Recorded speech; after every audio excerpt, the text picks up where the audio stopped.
tardes, soy Isabel María Valencia Navarro y como vocal de poesía del colectivo malagueño de escritores he organizado este ciclo de lectura a flor de piel que hoy tenemos el placer de compartir en este día, ¿no? El 14 de abril. Nos queda un próximo encuentro que será el último de este ciclo, el 26 de mayo.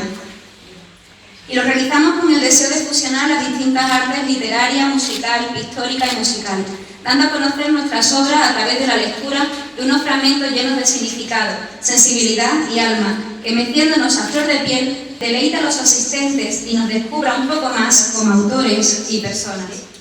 Y en este día quiero dar las gracias por su participación a Margui López, nacida en Motril, Granada y afincada en Málaga, España. Margui López, pintora, escultora, restauradora, galerista de arte, directora y gestora de ferias internacionales de arte contemporáneo, como Artefam, Arte Discar y la Exposición Internacional Picasiana, presidenta UNCAR, Organización Mundial de Certámenes Artísticos, estudio en Bellas Artes de Granada, interiorismo en Escuela de Artes Plásticas y Diseño de Motril, Granada, como profesora en Almería en distintos colegios e institutos los años 1991 al 2000, con obra expuesta y vendida por Europa, Estados Unidos, Sudamérica, Emiratos Árabes, Jordania, Túnez y Marruecos, perteneciendo al Círculo de Bellas Artes Europeo, trabajando en Arte Adiscar, Grupo Corporativo Adiscar, Centro Especial de Empleo, el arte al servicio de las personas con discapacidad.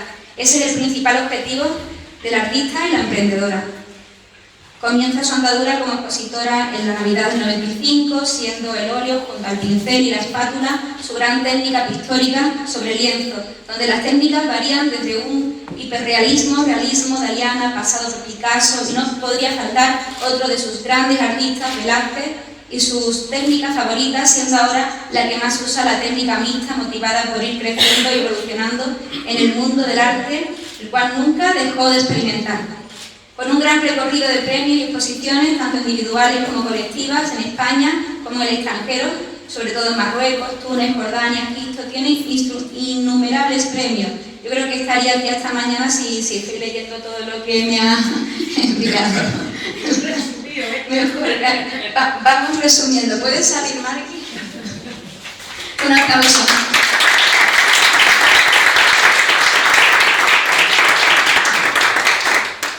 Hola, buenas tardes. Bueno, mi nombre es Margui López, me dedico al mundo del arte y al arte plástico. Soy directora de Arte Adiscar, como también de varias ferias internacionales, como ahora, por ejemplo, que voy a hacer otra en Tetuán. Arte Tetuán. Bueno, aparte, bueno, como ella ha dicho, se lo resumí un poquito, pero sí es verdad que tengo un currículum muy grande. Yo vengo a hablar ahora un poquito de lo que es mi obra, porque para qué vamos a hablar tanto, yo sé que vosotros sois los que tenéis hoy que hablar y la mano es vuestra. Y dentro de esa poesía, de esa alma que yo puedo hacer con mi lienzo, con mi espátula, pues bueno, yo lo que vengo a deciros, hoy he traído un cuadro que yo nunca pinto flores, nunca. Pero era un lienzo que lo tenía medio por ahí arrumbado y eso es espátula completamente, ¿vale? Ahí no se utiliza para nada el pincel. ¿Y por qué he traído las flores? ¿Porque estamos en primavera? Pues no. Porque resulta que en el año 1900, entonces resulta que las mujeres no podíamos pintar. Como muchas veces tampoco se podía escribir y hemos estado limitadas en muchas cosas, ¿no? Pues bueno, pues la pintura tampoco se hacía. Entonces solamente nos permitían pintar flores, no se podía pintar otra cosa. Uno de mis grandes maestros es Velázquez, podía contar muchas cosas de Velázquez, pero muchísimas. Es una anécdota preciosa las que hay, porque dentro de cada cuadro hay mucho dentro de cada cuadro, hay un libro, se puede sacar un libro.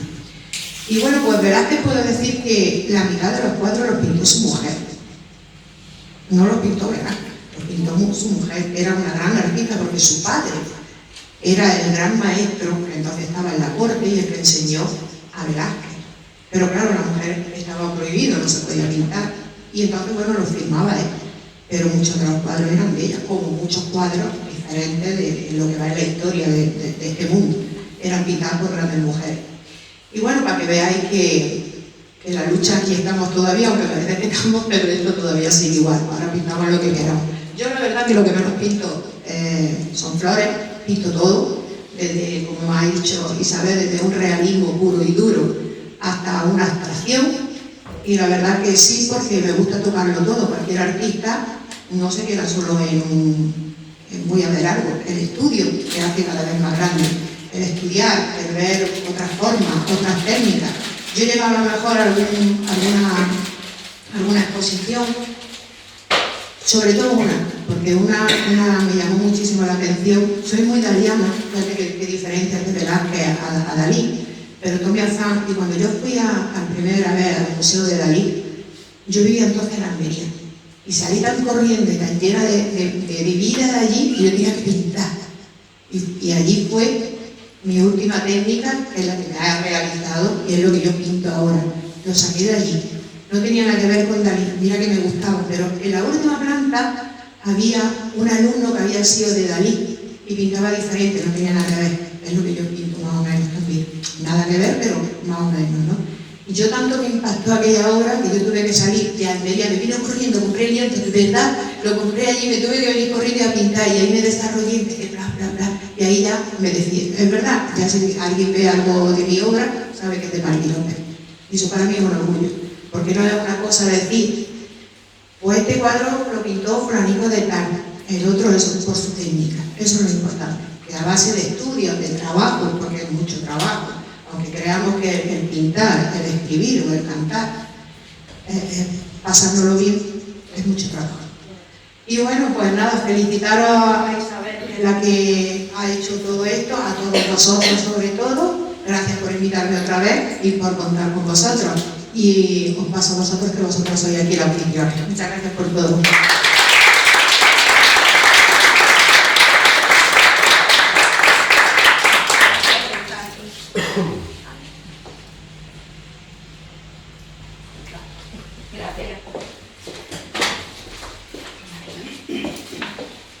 Bueno, no me puedo olvidar de nuestro guitarrista José Antonio Lavado del Pozo.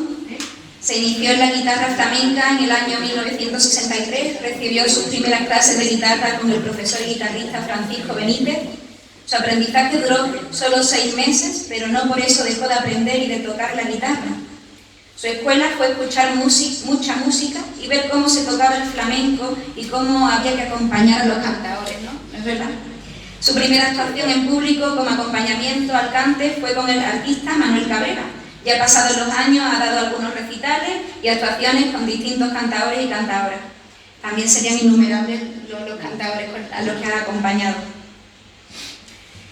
Bueno, pues ha grabado 3 discos acompañando a poetas, 2 con Antonio Quero, Palabras para un sueño y compartiendo música y versos, el tercero en homenaje a Rafael de León y Manuel Benítez Carrasco con el título Rafael y Manuel, frente a frente, recitado por el conocido locutor Diego Gómez Cabrera.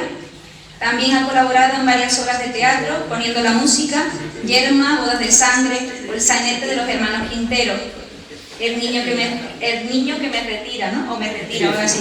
Así como en las obras de Antonio Quero, Don Federico, Guasón y Rico y una familia muy longeva, donde hace además sus pinitos como actor. Es actual secretario de Utopía de las Artes. Y si quiere decir algo con tus propias palabras, pues encantado y muchas gracias por estar aquí. Gracias. Un aplauso.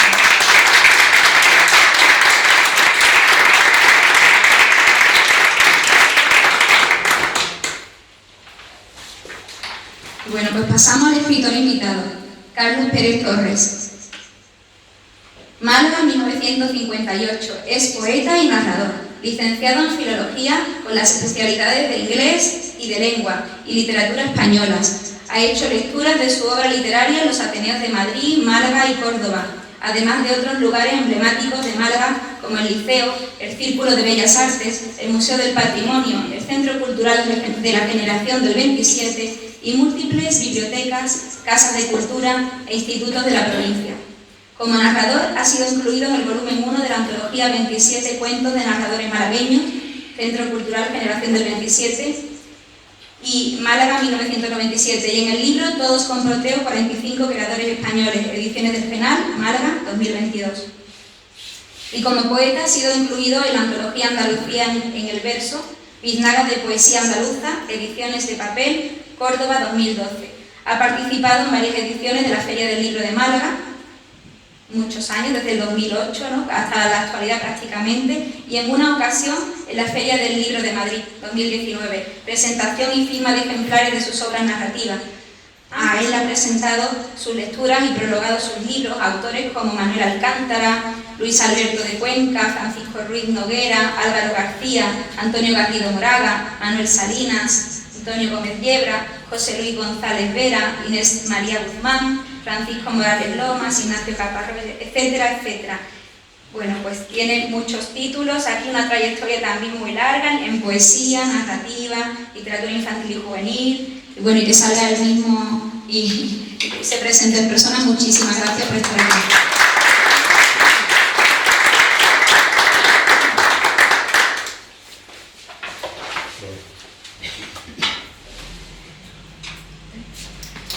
Gracias ante todo al colectivo malagueño de escritores, personalizado aquí en la figura de su vocal de poesía, Isabel, por sus palabras también, y a vosotros. Es un placer que en mi ciudad se convoque un acto que tiene que ver con poesía y esté lleno.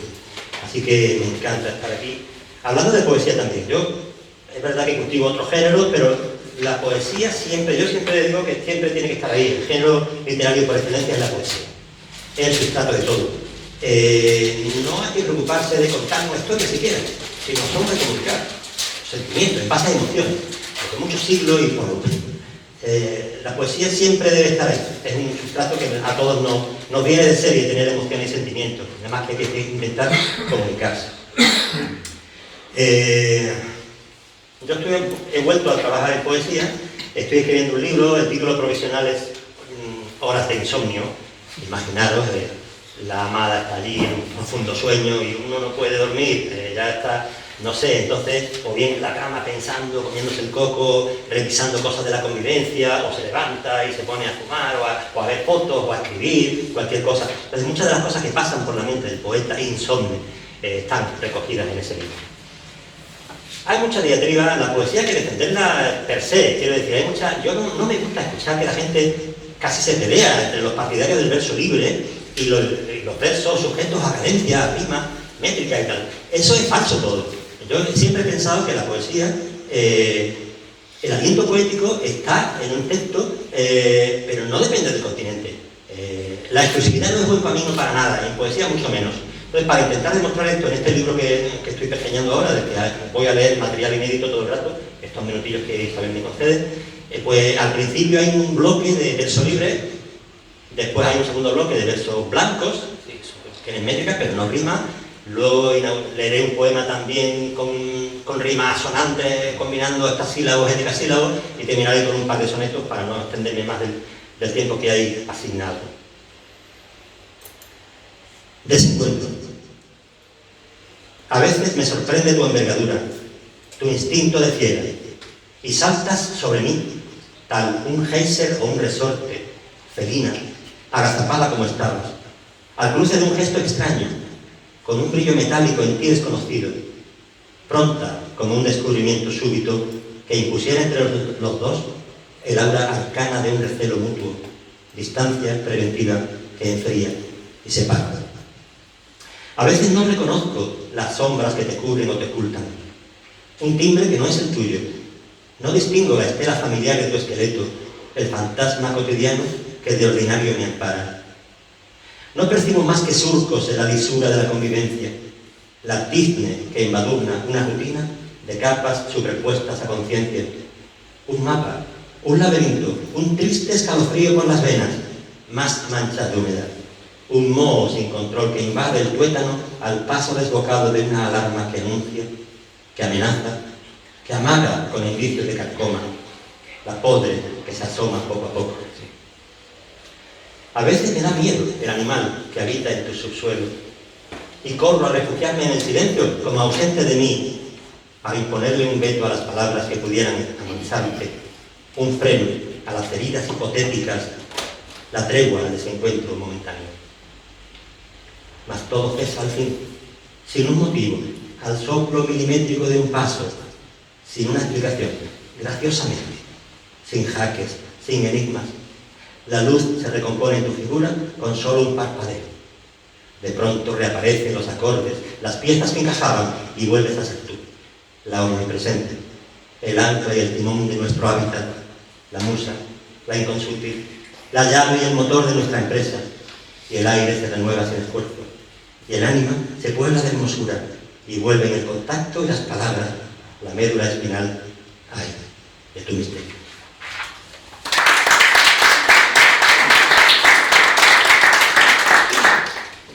Horas de insomnio, son muchos fragmentos elegidos para hoy, el fragmento 2. Tendido junto a un témpano de hielo, a mí, que soy culpable subsidiario y artífice de un duelo reincidente, testigo del reposo en mi vigilia, me asaltan las aristas y los ecos, indicios de un tumor de madrugada. Un flujo de tristeza por mis venas se instala con sigilo y va pidiendo licencias de primera ocupación, los síntomas de mi íntima derrota. Se escancia el subterfugio de las penas y todas se amontonan y confunden. Derraman la eclosión de su mutismo y en sombra de años luz no contradicen las cláusulas que marca la distancia. Te mueves tú de pronto, levemente, seísmo de intención minimalista, y es como un alegato en mi defensa que resta munición en la batalla. Con tu respiración yo encuentro versos, sonidos que acompasan en tu pecho, secuencias de oleaje transparente. La luz que poblará futuras páginas, si hay suerte, y un hallazgo de memoria, me deja traducir entre palabras de sórdidas imágenes tu sueño. Despegan con rubor pestañas, labios, a un ritmo de legañas y bostezos, y el témpano se funde entre los pliegues, creando así un océano de sábanas. En fin, se va filtrando la mañana, rendijas de conciencia y certidumbre que ponen en acción miradas, músculos, y en órbita en el tiempo y el espacio, satélite de ti, me encuentra en sitio.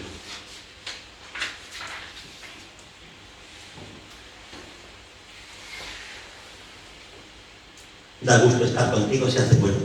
Ser cómplice de amor, voz en tu coro, comparsa en tu rincón, letra pequeña, feliz de un modo u otro. Mi nada y tu universo van por turnos, buscando en los espejos acomodo, por ver si alguna vez fueran capaces de reflejarse en todo. Mecánica del alma vislumbrada en cada ligamento, en cada poro, tejidos que del cuerpo van filtrando un sedimento hermoso. Moléculas, materia microscópica, ropaje sin doblez y sin embozo, el lujo de vivir, la luz, la enseña, la estética del gozo. Sin nada que ocultar, ningún recelo, ni sombras de inquietud ni de desloro, ajena a toda insinuación que deje resaca o mal de fondo. Dos piezas, tu sonrisa y mi mirada, sumadas en el puzzle de nosotros, luciendo denominación de origen, tus labios y mis ojos.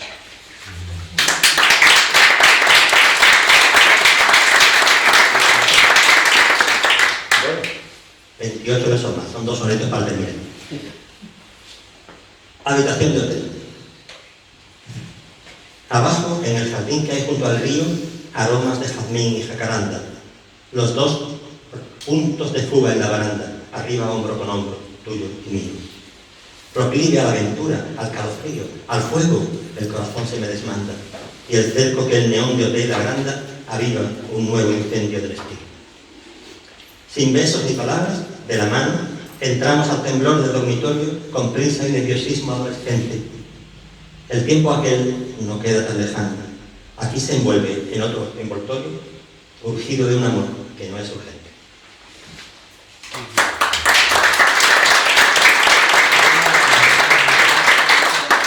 Para terminar, esa sensación de déjà vu es el título de este último soneto, con esto ya termino.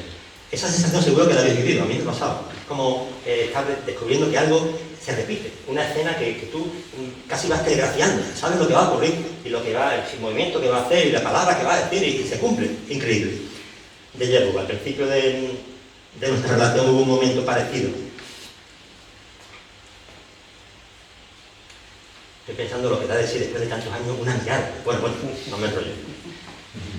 Se inicia nuestra historia compartida con un suceso especialmente intenso que puede etiquetarse, si lo pienso, como el pistoletazo de salida.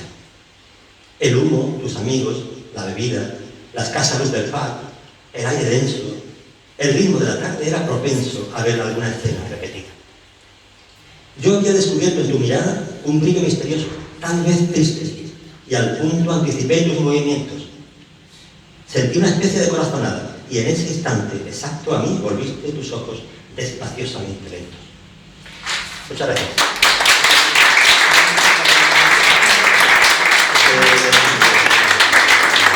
Me pidió Isabel que trajera uno de mis libros para proyectar, ahí está la portada.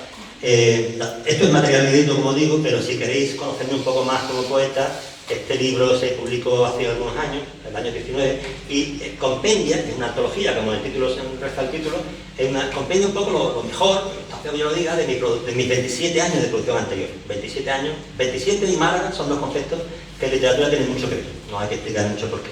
Pues de esos 27 años hay unos cuantos libros, y aquí está, con la calidad que Anáfora siempre hace con eso, y el mimo y el cuidado que hace las ediciones, y aquí podéis acercaros más a mi trayectoria anterior si lo estimáis oportuno. De todas maneras, mi próxima novedad literaria no es de poesía. El lunes 24, y me estaba preguntando Pepe hace un momento, Pepe Ponce, presento un libro de relatos. Pues nada, os digo también, si queréis acercaros en vuestra agenda a marcar, el 24 de abril, dentro de 10 días, en ámbito cultural, presentaré mi nuevo libro de relatos, se llama Mala Conciencia. Nada más, muchas gracias a todos.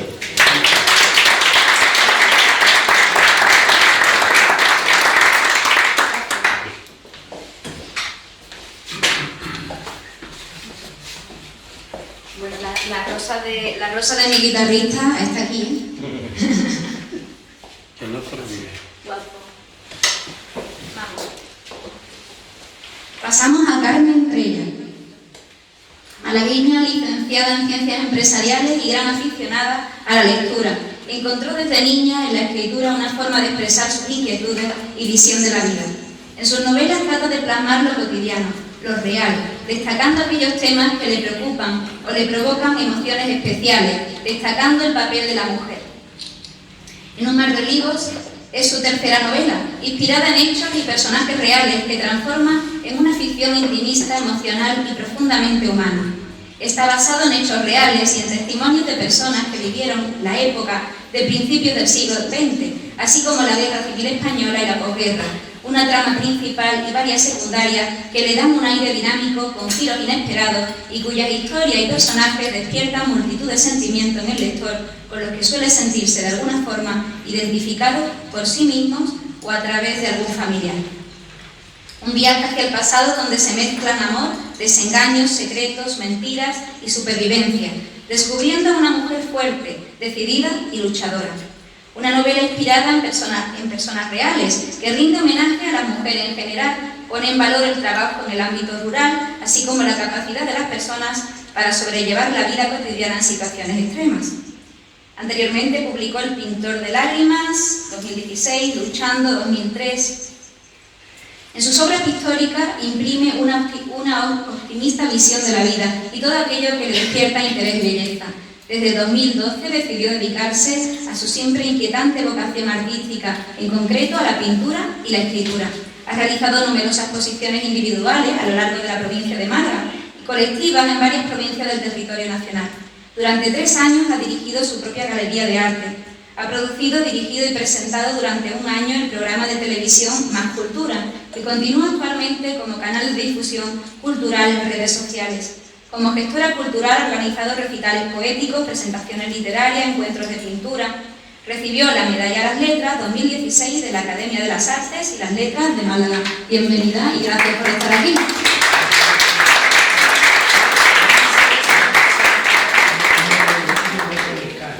Bueno, queridos amigos y compañeros y compañeras del colectivo, para mí es un placer participar por primera vez después de tantos meses que, bueno, no he podido en un acto con vosotros. Siempre os sigo por redes sociales a todos y merecéis toda mi admiración y sobre todo personas, bueno, la Junta Directiva y en especial Isabel, que organiza unos eventos estupendos, y muchas gracias, Isabel, por presentarme. Así suavita, perfecto. Bueno, ya ella ha presentado mi tercera novela, En un mar de olivos, un poco un esbozo. Sí que parte de esas historias que me contaba mi abuela cuando yo era niña. Ella nació en un pueblo de Jaén, de la Sierra de Segura, y bueno, a raíz de ahí empecé a indagar, a investigar y quise trasladar todo lo que era la vida de esas mujeres a principios del siglo XX. Bueno, esas mujeres no podían acceder a la escritura, ni a la cultura, ni a la educación, y muchas de ellas eran analfabetas, como era mi abuela. Y en honor a todas ellas, pues yo he querido un poco escribir lo que era su vida, que para ellos era una vida cotidiana e insignificante, pero que todas tenían detrás unas grandes historias que contar.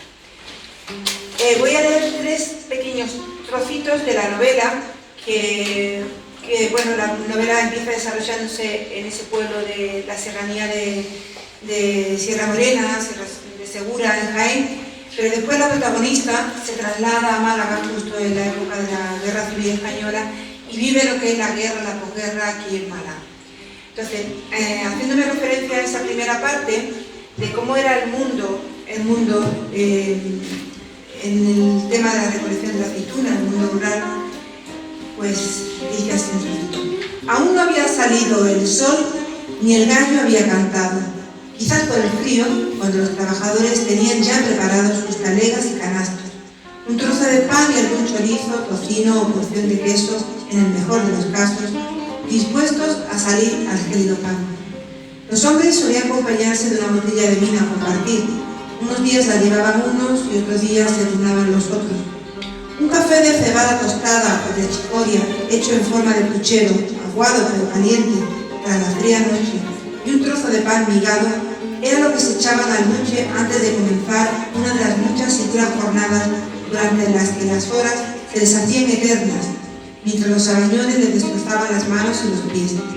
A destajo o a jornal, según el criterio del capataz, debían trabajar los jornaleros para ganarse unos reales que llevaron a casa y conseguir todo aquello que no pudieran producir ellos mismos en sus humildes casas y sus pequeños huertos. Pagar la deuda acumulada en la tienda del pueblo era uno de los destinos de sus jornales al terminar la cosecha del año.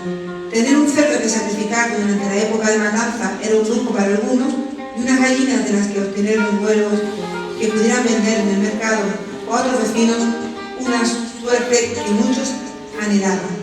La pobreza suele conllevar solidaridad. En aquellas tierras de eso nos faltaba. Si bien cada uno trataba de llevar lo mejor para su hogar, no había familia que pasara hambre, porque por lo general el resto de los habitantes de la comarca se encargaban de echarles una mano en lo que cada uno pudiera. Familias enteras, padres, madres, abuelos, hijos, todas las manos buscaban una ocupación en la temporada de recogida de aceituna. Meses fríos en aquellas tierras, desde principios de noviembre hasta marzo, como muy tarde, era en lo que se percibía mayor trajín en los campos. Los que vivían en la sierra se desplazaban durante esos días al pueblo más cercano, o se refugiaban en minúsculos y fríos aperos que los propietarios cedían a sus jornaleros dentro de los cortijos. Las condiciones no eran las más confortables, sin embargo, estaban deseando que llegara la época de la recogida. La vida se hacía más intensa, más fructífera y más social, sobre todo para los que vivían alejados de los núcleos de población, en casas en mitad de la sierra o de la explanada del mar de Jafra. Creo que con esto nos podemos hacer una idea de la dureza de lo que era la vida en el campo anteriormente, ¿no? Y bueno, como he dicho, la protagonista llega a Málaga y llega a la época de 1937 y ahí pues se encuentra Málaga destruida, con mucha pobreza, con mucha viuda y hijos huérfanos. Está el auxilio social y empieza a colaborar con el auxilio social. Y también, claro, una mujer que venía del campo, pues, ¿qué pasó un día? Pues dice, el primer día que pudo escaparse, al llegar a la nueva ciudad, se acercó hasta la zona del Perchel y logró ver por fin el mar. Su sorpresa, al no ver el límite del agua, la hizo sentirse diminuta. Le gustaba el color azul de las aguas, las olas rompiendo en la orilla y observar a los pescadores sacando las redes con la faena del día. Sí, olía a pescado, pero también a sal, a mar, a libertad. Y como la trama conlleva historia de amor, una bonita historia de amor, solamente unas frases que hacen referencia a estos sentimientos. He vivido una vida en esos recuerdos. te he tenido siempre presente en mi mente y en mi corazón. Refugiarme en ellos era lo que me permitía seguir en pie y no venirme abajo. Me siento agradecido por haberte encontrado en esta vida. Los sueños siempre fueron sueños, pero agradezco haberlos tenido. Muchas gracias.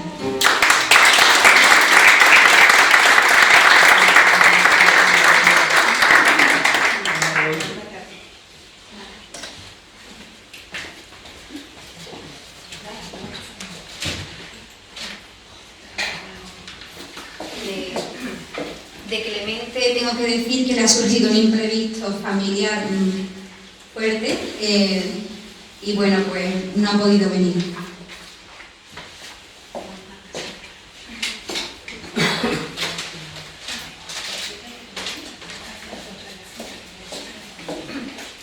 Pasamos a Araceli Luque Pineda. Escritora independiente, nacida en Barcelona en 1970, reside en Hospitalet de Llobregat hasta los 22 años. Es entonces cuando se traslada a Málaga, donde reside en la actualidad. Nunca olvida sus orígenes ni en su familia. En sus novelas son frecuentes las referencias a estos lugares por los que la autora siente especial apego. Administrativa de profesión, su devoción por las letras la impulsa a escribir desde temprana edad, participando en diversos concursos literarios. En el año 2013 cumplió su sueño y publicó su primer libro, Cuando las piedras caigan del cielo. En 2021 decide autopublicar en la plataforma KDP de Amazon su segunda novela, Amelia, con la que participó en el premio literario Amazon del mismo año. Unos meses más tarde presenta una recopilación de relatos y poemas que titula Pócimas y antídotos para el desamor y otras cuestiones. Y del mismo modo se atreve a retar a los lectores más exigentes, los niños, y sale a la luz su apuesta más arriesgada. ¿Qué ocurre cuando los cuentos se pasean por tus sueños? En el mismo año 2021 obtiene el certificado de correctora profesional, emitido por Escritores URC. Desde ese momento realiza trabajos de corrección gramatical, ortipográfica y de estilo. Su última novela publicada, que participa en el PLAS 2022, es 19 domingos sin verte. Ha colaborado en varios proyectos literarios con fines benéficos y sin ánimo de lucro. Y bueno, te damos las gracias por estar aquí. Bienvenida a Araceli Luque.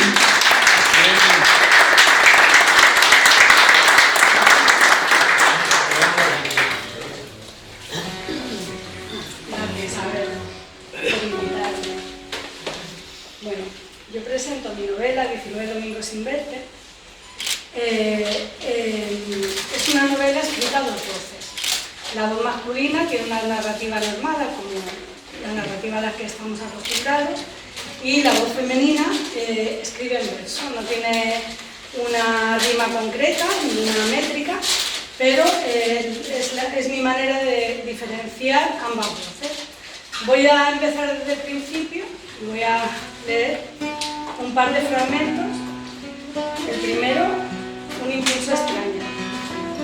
No sé en qué momento me dejé convencer por Lluís, pero ahí estaba, en un cóctel que se ofrecía con motivo del 30 aniversario de la televisión local, rodeado de un montón de gente que no conocía y que acabé maldiciendo, así como Lluís y aquella copa que sostenía en mi mano. Odio las aglomeraciones.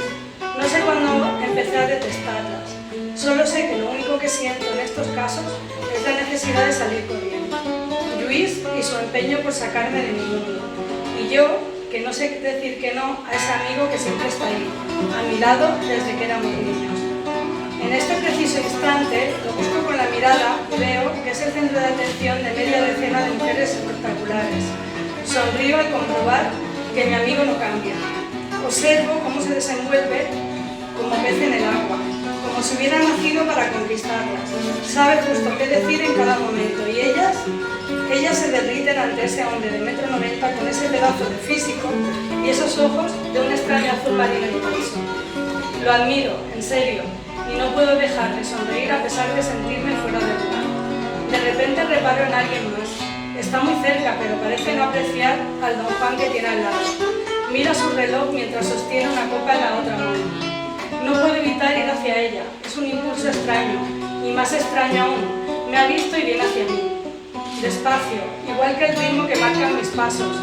Quizás le ocurre lo mismo que a mí y no entiende por qué los pies se mueven de forma inconsciente siguiendo el extraño mandato que les está enviando. En ese preciso momento, el cerebro. Nos encontramos a medio camino y no hacemos otra cosa que sonreírnos el uno al otro. ¿Y qué sonrisa tiene esa mujer? Dios, que no para jamás de sonreír. Sus ojos negros brillan con intensidad cuando lo hace y muestra una fila de dientes blancos en su precioso rostro. Es casi tan alta como yo, así que ambos nos miramos de frente. Y al sentirla tan cerca, noto que mi pulso se acelera. Hola, por fin rompo el hielo y le tiendo la mano. Martí va al baño. Hola, Laia Gisbert, dice estrechándola. De inmediato se acerca y sin dejar de sonreír me da 2 besos. Percibo su olor y por un instante cierro los ojos. Esa fragancia maderada tan sensual. Un recuerdo acude a mi memoria, aunque intento desecharlo de inmediato. A pesar de ello, no puedo apartar mi mirada de sus preciosos ojos negros. ¿Ocurre algo?, me pregunta percibiendo mi reacción. Oh no, nada. Miento e intento disimular cambiando el tema. Laia Gisbert, ¿dónde he oído antes ese nombre? Soy la presentadora del matinal, quizás lo hayas visto en alguna ocasión. Claro, Lluís me habló de ti. Recuerdo entonces las intenciones de Lluís de conquistar a la única mujer que se le ha resistido y que según él está tremenda. Y no entiendo por qué me arde el estómago. ¿Lluís Roca? Me pregunta mirando hacia él. Asiento con la cabeza. Un magnífico script y un perfecto sinvergüenza. Determina con esa gracia tan personal, emitiendo unas risas. Cuando sonríe, 2 graciosos hoyuelos se marcan en sus mejillas, brindándole un aire alegre y divertido. Y decido hablar con Lluís de inmediato, en ese preciso instante. Saco el móvil del bolsillo del pantalón. Perdona, Laia, un segundo. Me excuso como si un trabajo urgente me reclamara. Atiende, mientras trae unas copas. Me quedo a solas con WhatsApp y no tardo ni 20 segundos en teclear. Una advertencia, ni se te ocurra poner tus ojos y tus sucias manos en ella. Una sentencia, va a ser mía, ¿lo entiendes? Consejo y conclusión. Y no preguntes, el por qué es evidente. Esta es la parte del personaje masculino y ahora voy a leer un párrafo del personaje femenino. Empieza el capítulo en este momento. Quiero tener la única parte de ti que no has sido capaz de darme hasta ahora, tu corazón. Entonces me mira, sosteniendo la mirada por largo tiempo. Es la primera vez que mira dentro de mí. Se detiene en mi boca y la besa. Es la primera vez que besa mi boca. Consciente de lo que está haciendo. Se siente. Su pulso se acelera. El mío ya está por las nubes hace rato. Siempre lo está cuando se acerca. Solo con acercarse ya no soy yo. Hoy más que nunca no soy yo. Pensé que jamás llegaría a este momento. Intuía tantas cosas, llegué a pensar que todo estaba en mi imaginación. Y ahí está, mi perrito grillo para decirme no. Hoy sé que no, ahora sé que no. Dio sus besos, cuando aprendió a besar así. Seguro cuando se dio cuenta de cuánto me amaba. Ahora mismo quizás, o tal vez desde el primer instante, aunque él mismo no lo haya querido aceptar. Se pega a mí tanto que puedo sentir todo su cuerpo.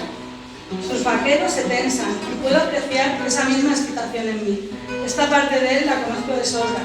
Es la puramente sexual, la que hemos estado compartiendo todo este tiempo. Pero ahora hay algo más, ahora hay mucho más. Levanto mis ojos buscando los suyos y puedo apreciar que no estoy soñando. Su mirada destila amor del bueno, amor por mí. Me abrazo a él en un impulso loco bajo el influjo de mi mundo. La espera ha merecido la pena. Mi instinto no me ha mentido. Es él, lo supe nada más verle. He necesitado tiempo, ha necesitado espacio. No ha sido fácil, pero es él y aquí está para mí, solo para mí. Me abraza, noto sus brazos fuertes rodeando mi cuerpo mientras sus manos se deslizan rozando mi espalda. Dios, es como si nunca me hubiera abrazado. No de este modo. Entierra su rostro en mi cabello y puedo sentir el calor de su aliento en mi cuello. Permanecemos así un tiempo, el suficiente para decidir que no quiero que este momento se extinga jamás. Son sus lágrimas, es su miedo saliendo de él. Son sus fantasmas, sus inseguridades que por fin lo liberan. No se mueve, no me muevo, solo espero. Poco a poco recupera el aliento y se separa unos centímetros de mí. Lo observo, dejo caer mis manos en su pecho y paseo mis dedos por las perfectas líneas de su torso. Tomo su mano y en silencio me dirijo a otro lugar. Es especial como él. Hay una lista de cosas especiales en mi vida. El primer lugar lo ocupa él. Desde el momento en que me besó lo supe. Ha desplazado al resto de cosas especiales. Trato de ordenar por prioridades y caigo en la cuenta de que no había un orden preciso en ellos. Pero sé que a partir de hoy la azotea va a ocupar el segundo lugar.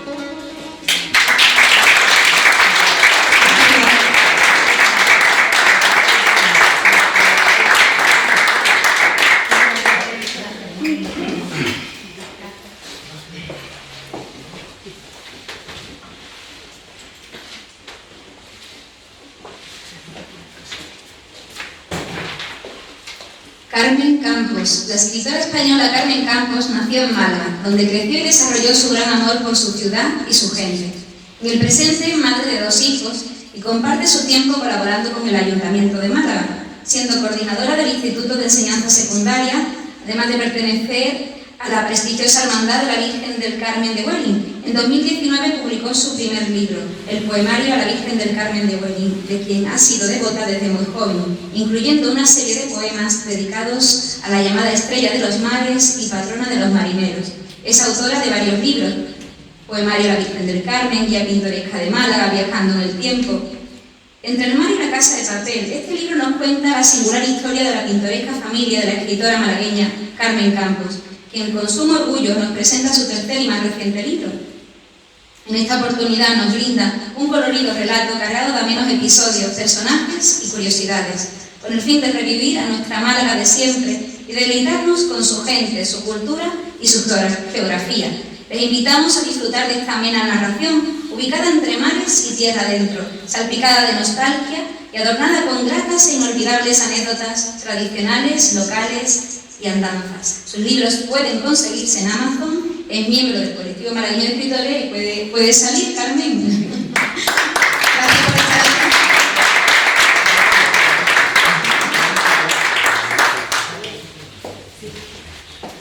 Muchas gracias, Isabel. Gracias a todos por estar. En primer lugar, yo quiero decir que mi familia es el micrófono. Gracias.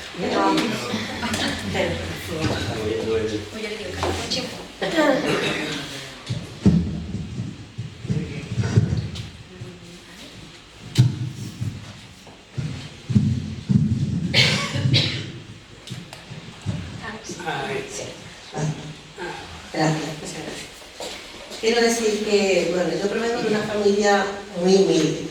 Entonces, la familia de mi padre, sobre todo, que todos son familias de pescadores y todo, pues yo quise escribir en esta biografía mucha parte de todo lo que conlleva, porque mi padre era un personaje muy gracioso. Entonces, todo el mundo cuando me escuchaba anécdotas de contarla me decía: eso tienes que escribirlo algún día, tú tienes que escribirlo. Un día me dio la vena y digo, pues lo voy a escribir, porque son cosas muy graciosas.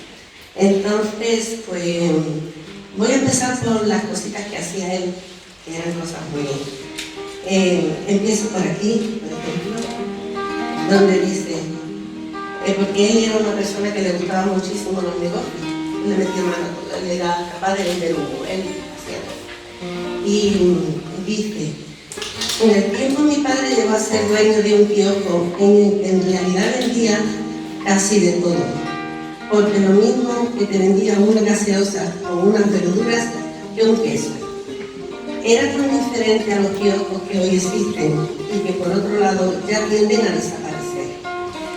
Los que ahora existen tienen unas pequeñas ventanillas de metacrilato por donde las kiosqueras tan solo se le ve la mano. Todo lo contrario de lo que mi padre tenía. Él mandó que se le hicieran a la medida.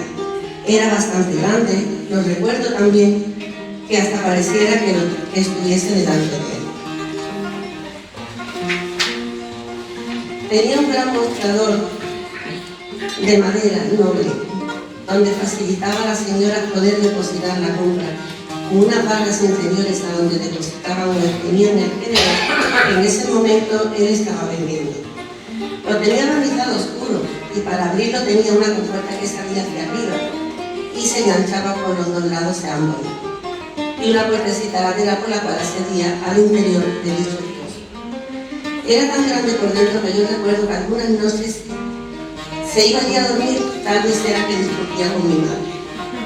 Una anécdota muy graciosa es que una mañana, como era de costumbre, llegó al kiosco a comprar fruta.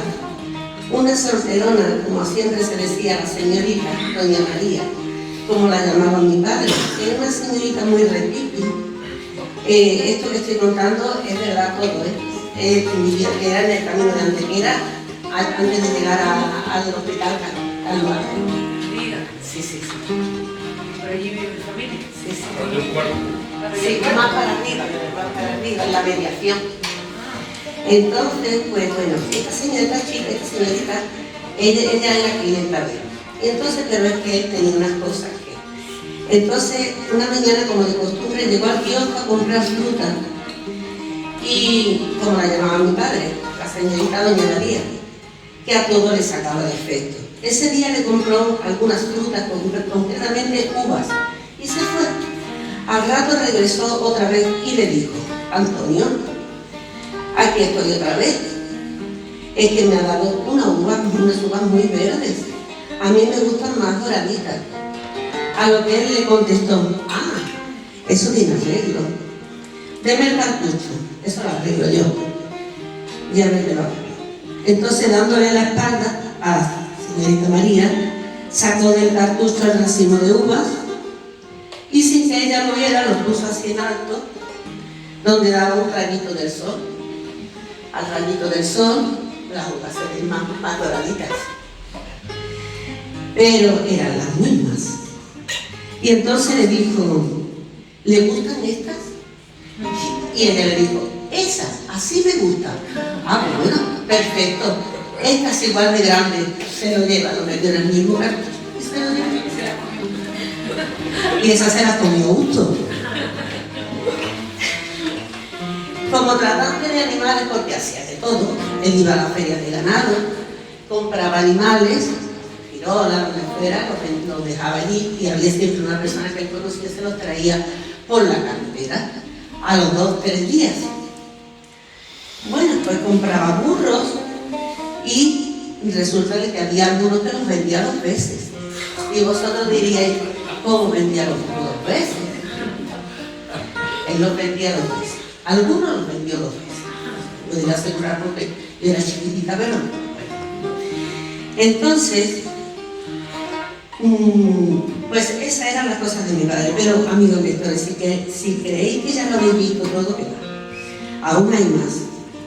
Además de todo lo anterior, también era tratante de animales, se iba a los pueblos, compraba caballos, burros, todo lo vendía. Luego lo iba vendiendo, lo revendía como él. Entonces, se da la circunstancia de que mi madre estaba embarazada de mí cuando él se iba a los pueblos. Siempre que nacían alguna de mis hermanas, que somos 3, pues cuando él llegaba, ya estábamos en el mundo. Si alguno de vosotros recordaréis, algunos, había que registrar a los niños el mismo día, ¿verdad? Entonces exigía la ley de que tú fueses al registro civil. Mire usted, mi niña no ha nacido hoy. Pues entonces, cuando llegó mi padre, yo tenía 11 días. Le dice mi madre: Antonio, la niña hay que registrarla. Vale. ¿Cómo se va a llamar? Pues la niña se va a llamar María Isabel. Y le dice: ¿María Isabel por quién? Dice: pues no sé, me gusta María Isabel. Y dice: mi padre no la contradijo, él no la contradijo. Se fue a Calle Mármol, donde él tenía guardadas las bestias, y le dice a un amigo suyo, que era el que le traía los borricos, los caballos, le dice: Paco, vete al registro que tiene que registrar a mi niña. Y le dice Paco: padre, ¿eres tú? Dice: hombre, tú seas chungo. Ve tú y di que soy yo, que vas a pasar por mí. Pero que yo no voy. Si no, ve que estoy esperando uno que viene a comprar un burro y yo no puedo estar falta aquí.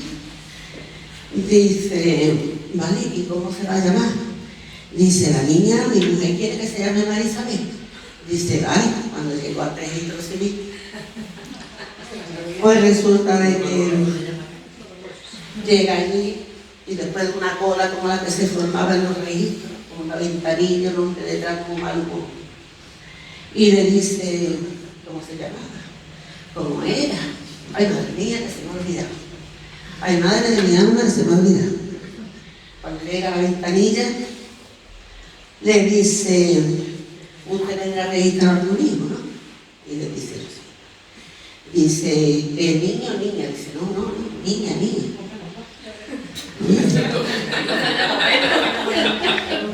¿Cuántas veces me pone negra? Y dice, ¿cómo se va a llamar? Dice, yo no me acuerdo, ¿cómo? Porque no se acuerda cómo se llama su niña. Dice, te lo juro que no me acuerdo. Dice, mire, ¿cómo se va a acordar usted? ¿Usted se está dando cuenta de la cola que hay de la suya? Y dice, sí, pero yo no me acuerdo. Ah, bueno. Empezó el hombre a decirle nombre. Y otro nombre, no, mire usted no. Y fulano, no, mire usted no. Y Perito, no, mire usted no. Y miraba para atrás, a que fatiga más grande. Y le dice, mire ¿usted a qué se dedica? Yo soy pescador. ¿Usted es pescador? Pues ya está. Los pescadores no soy devoto de la Virgen del Carmen. Dice, ¿tiene razón? Dice, pues vamos a poner una de carne. O sea que no estoy aquí de Mari Carmen de casualidad.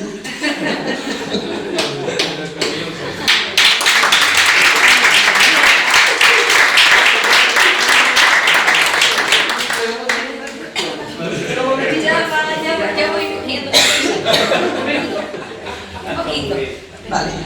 De todas formas, no. Voy a darle las gracias por estar aquí y aguantar con mi anécdota. Esas son las anécdotas de mi familia. Yo no he tenido esto, que me apena haber leído esto, no lo he leído, porque no tengo mi cabeza. Ya, pero se nota que lo has narrado más que leído. Así es que, bueno, muchas gracias por estar.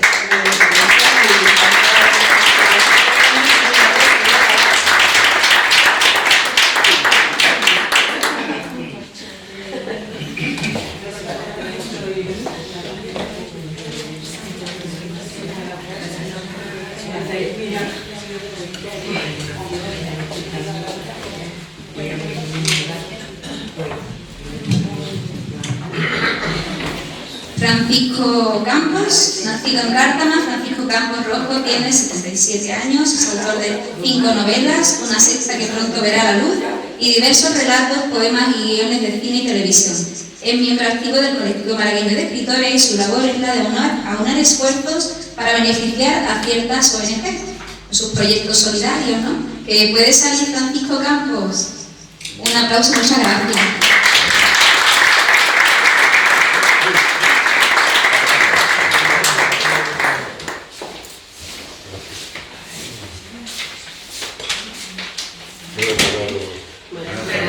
Gracias, Isabel, por organizar este bonito acto. ¿No ves?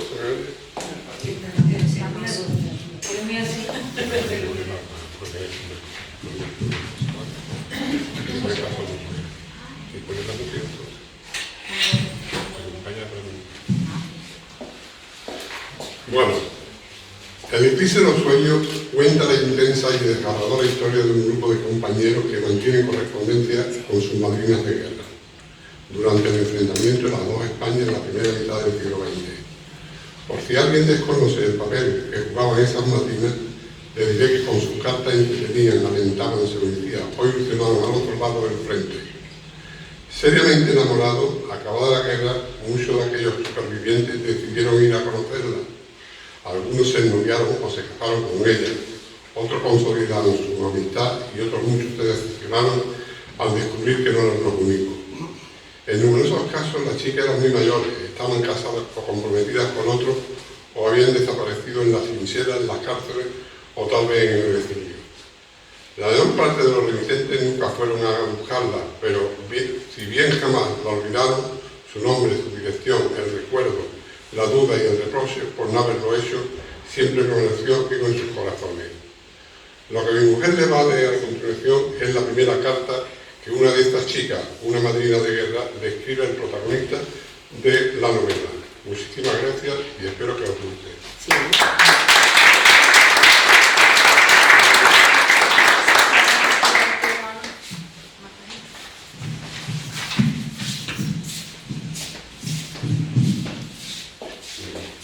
Hola, buenas tardes.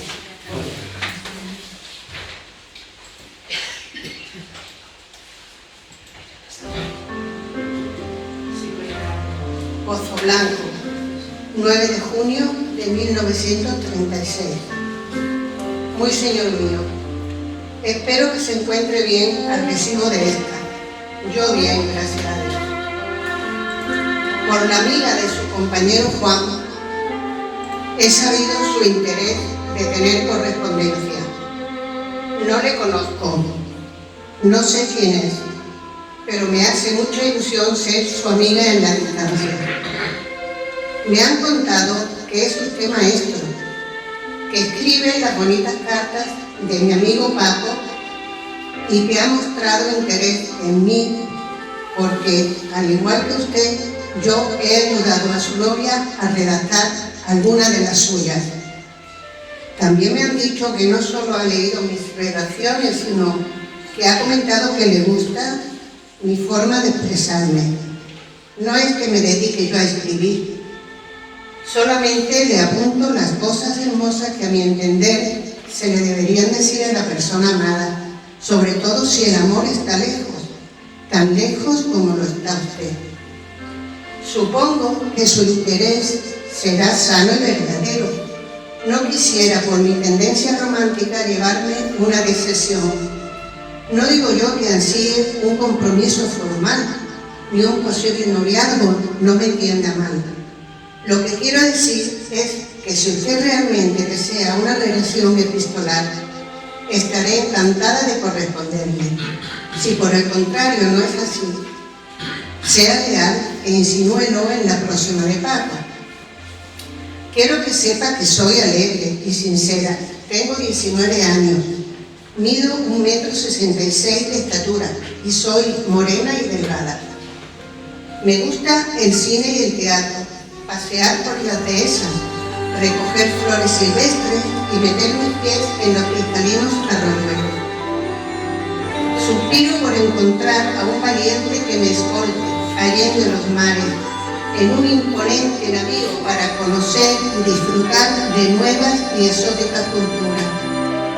Regresar a este pueblo convertida en heroína de hazañas transatlánticas para poder narrárselas a mi futura descendencia. ¿Saben? Me paso el día leyendo, leo libros de aventuras y me encanta la poesía. Me han dicho que usted las compone. ¿Escribirá una para mí?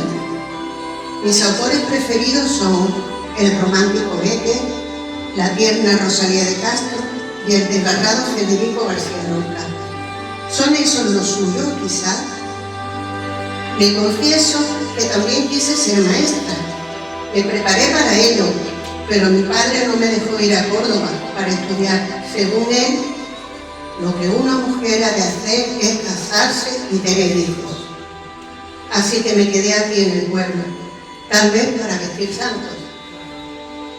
En mí poseerá una sincera amistad, una luz que alumbrará sus tinieblas, una esperanza en su travesía, o la flor que alegrará sus lentos días. Seré el refugio de su calma, su horizonte para alcanzar y la nube donde soñar. Si llegáramos a conocernos, será bueno. Si no fuese así, por el contrario, seré feliz de haber contribuido a mantener la llama de su vida con mis cartas, abrigándole expectativas de futuro, transmitiéndole ilusión y creencia en la gente de buen corazón.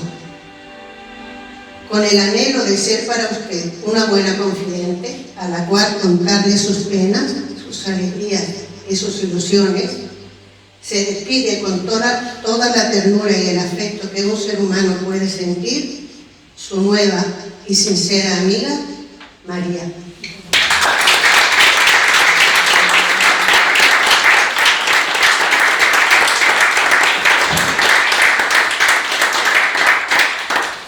Muchas gracias, precioso.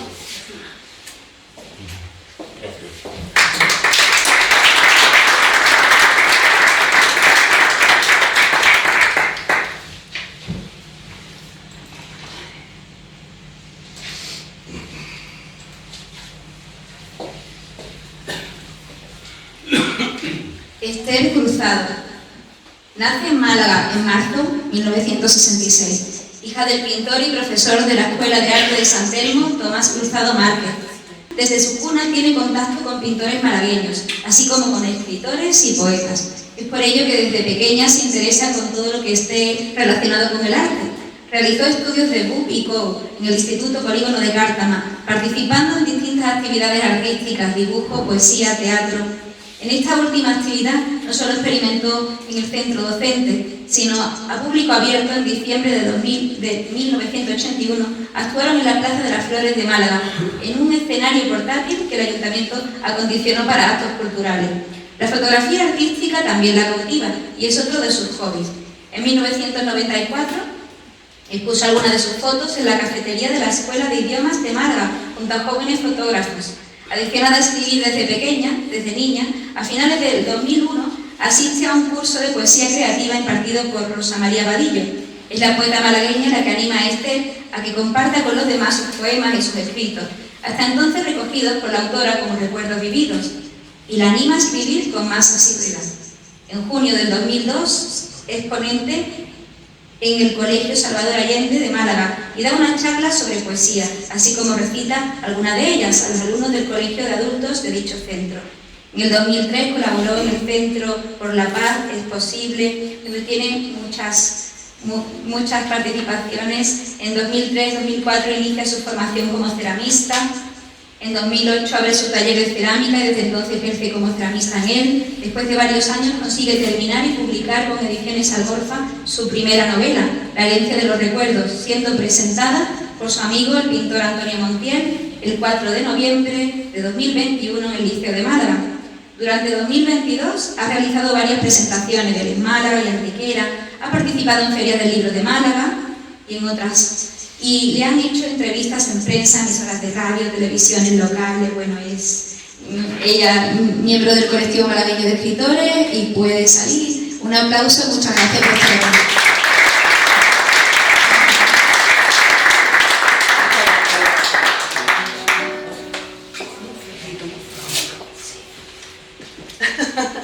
Buenas tardes a todos y muchísimas gracias por estar aquí, muchísimas gracias al colectivo malagueño de escritores por todas las puertas que nos abren con estos actos, a todos los miembros de la Junta Directiva que han hecho tanto en estos meses y bueno, y a un amigo que me ha dado una sorpresa, pues también, muchas gracias.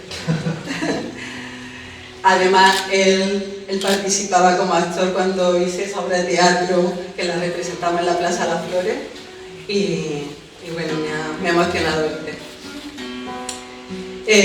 Yo escribo desde pequeña y empecé escribiendo poemas y luego relatos cortos de experiencias mías. Y es verdad que fue Rosa María Vadillo la que me dijo, que le comenté este proyecto que tenía, y dice, lánzate y escríbelo. El proyecto era recoger la historia de mi familia, de mi rama paterna, porque, bueno, pues me había venido a través de mi padre mientras él pintaba y me parecía muy interesante, y entonces la quería dejar para mis descendientes. La novela empieza, bueno, es una saga familiar, por tanto, basada en hechos reales y ambientada en Málaga. Y empieza en 1904 y acaba a finales del 2020. Voy saltando los tiempos, voy jugando con los personajes, ¿no? Pero bueno, la trama comienza con María. María es la muñeca, está felizmente casada, tiene ya 2 hijas, y estando embarazada del tercero, pues su marido fallece. Consecuencia de esto, piensa la gente del pueblo, que es por lo que el niño le nace muerto, del mismo mal rato al haber perdido a su marido. En época en que la filosera estaba haciendo tanto daño, pues se ve que no tiene quien la ayude, desamparada, y opta por buscar trabajo como ama de cría, puesto que tuvo la subida de la leche. Y lo consigue en una familia de la alta burguesía malagueña, que vivía, bueno, pues en la Alameda principal actualmente, y nada, pues ya ahí empieza la historia. Ahí ya a través de los personajes pues se juega con, por ejemplo, la Guerra Civil, con el 31, es una novela que recoge pues incluso historias de animales, hasta de fantasmas, o sea, es, bueno, una paleta de colores, pero con palabras en vez de con pintura. Pues dicho esto, voy a leer un poquito. Lo que pasa que lo traigo aquí en el libro, pero lo voy a sacar porque me sudan las manos, entonces prefiero estropear y además la letra es más grande y mi vista está cada vez peor. Es el principio del libro y recojo porque, bueno, yo soy madre y entonces sentí mucha empatía, mucha emoción al escribir esto, al imaginar lo que tuvo que pasar María cuando deja su pueblo y se tiene que venir solita para amar.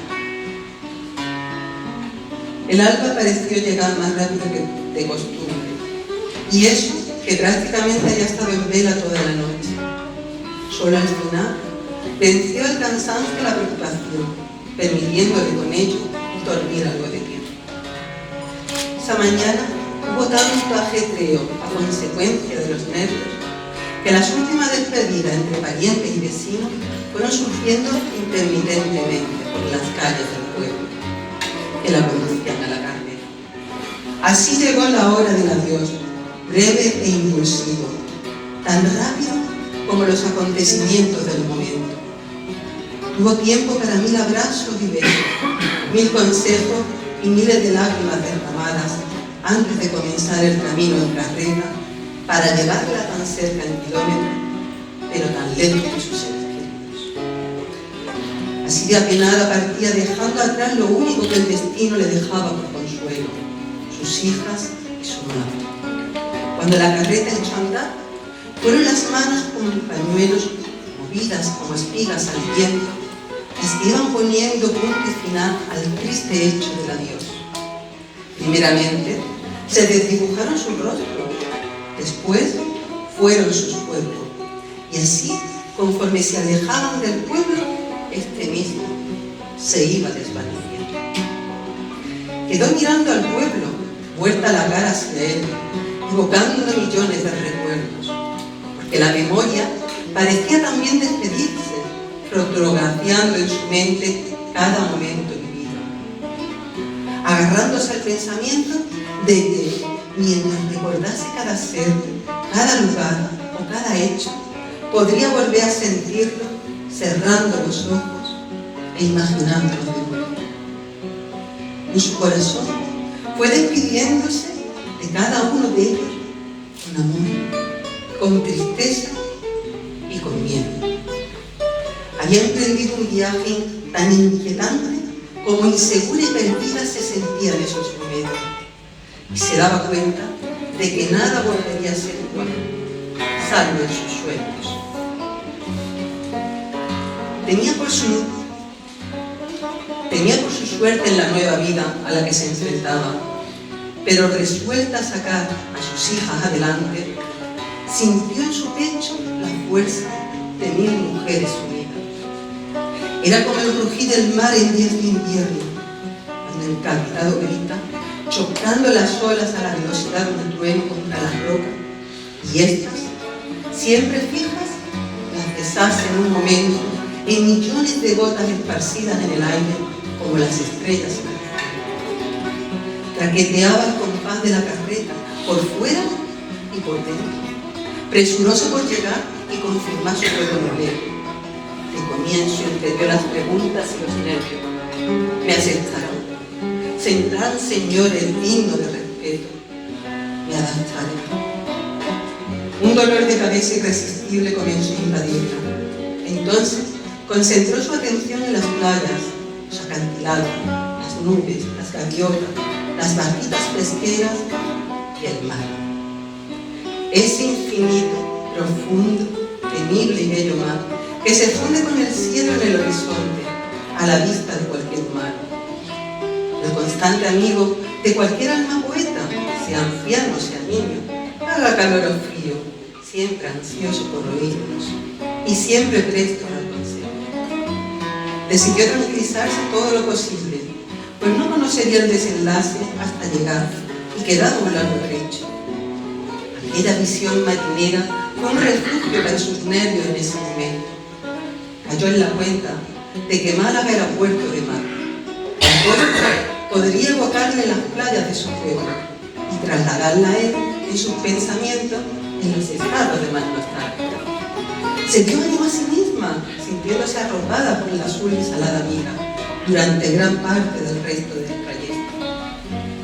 Esta visión, sin embargo, consiguió tranquilizarla solo momentáneamente, ya que ocurriría bastante tiempo después, cuando su dolor y sus miedos se irían asentando en su corazón, como se asentaba el polvo del camino al rato de pasar la carreta por él. María llegó a Málaga serena y cansada, más tranquila y calmada de lo que se la veía al salir a la muñeca. Aquella su compañera de viaje había influido de manera beneficiosa en su estado de ánimo.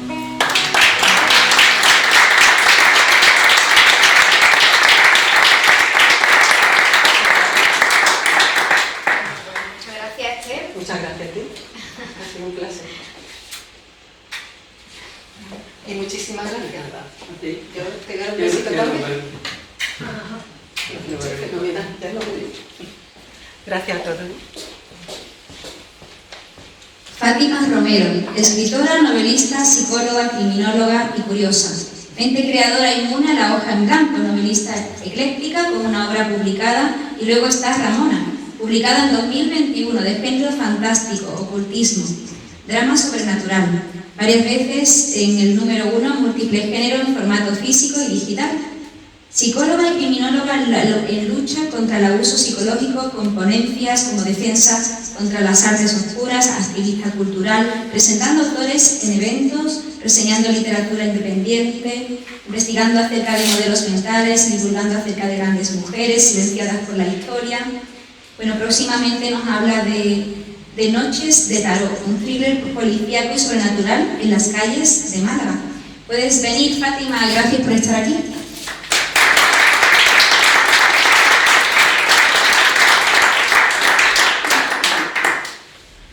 Hola, buenas tardes a todos. Quisiera empezar dando las gracias, Isabel, a los miembros de la Junta Directiva del Colectivo Malagueño de Escritores, y hablando un poco del libro que me ha traído hoy, que fue publicado en abril del 2021, que se llama Y luego está Ramona, y es un drama con tintes paranormales o sobrenaturales, dependiendo del capítulo, porque al ser una novela inaugural fui experimentando cada capítulo con prácticamente un género,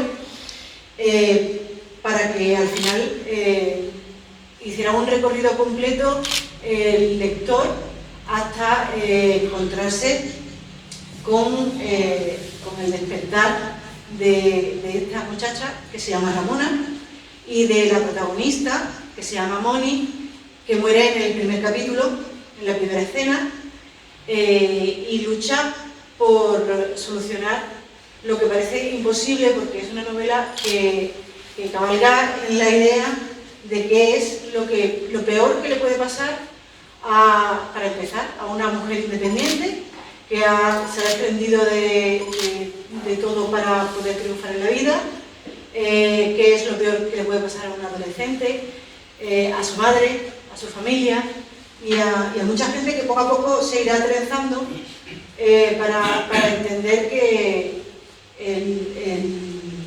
la verdadera forma de continuar es enlazando para poder liberarse. Voy a leer un trozo, voy a leer un capítulo, es muy cortito, que representa muy bien el espíritu del libro, y nunca mejor dicho, y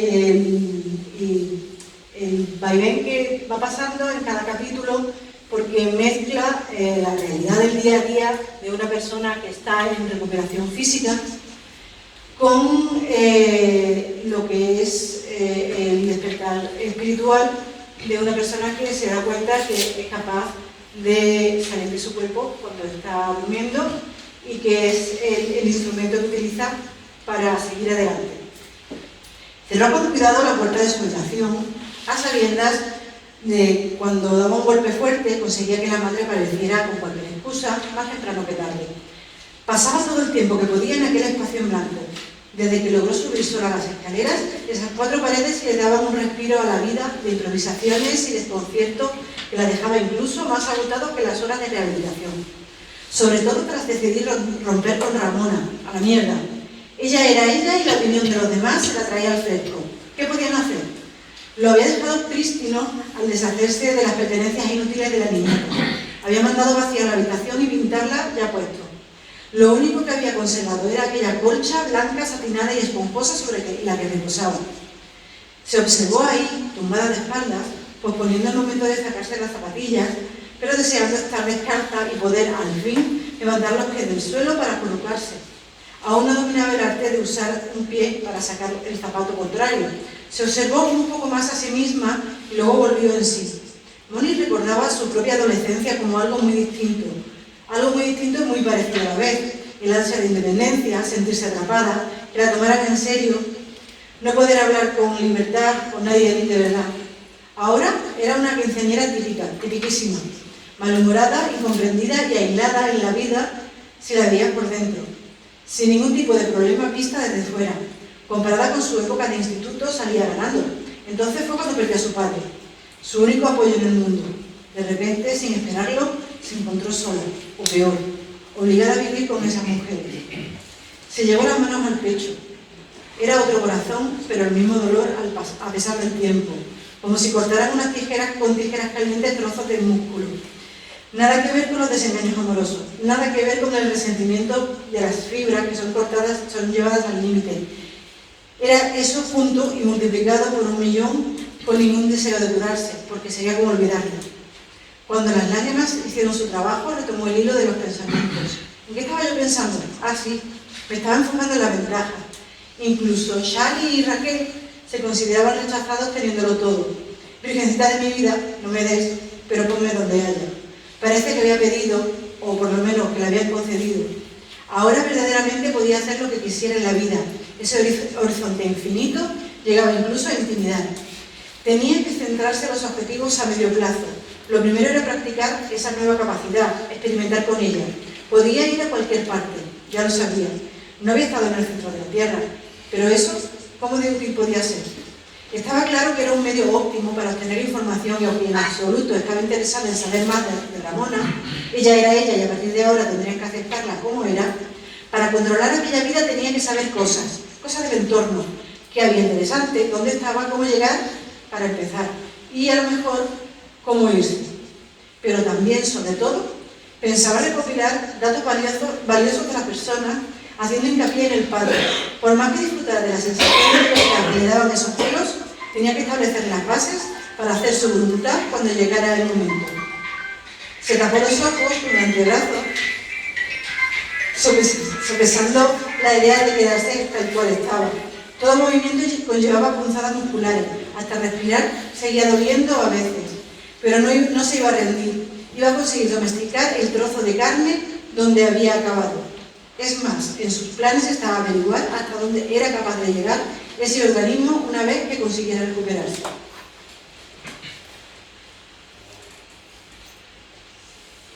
Voy a saltarme una parte que hace spoiler y continuamos cuando ella vuelve a quedarse sola.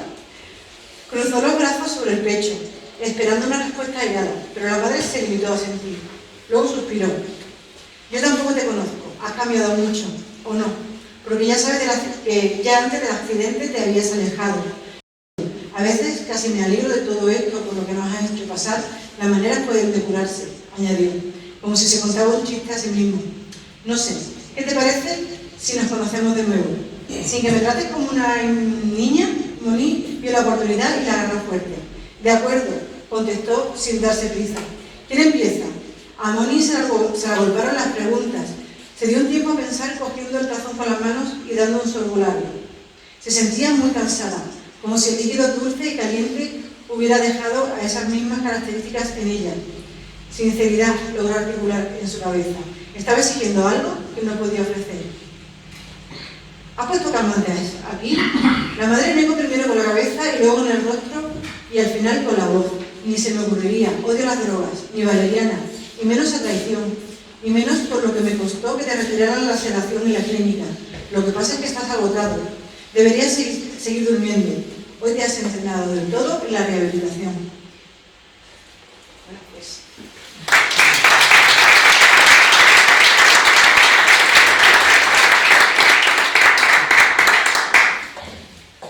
Un beso, muchas gracias.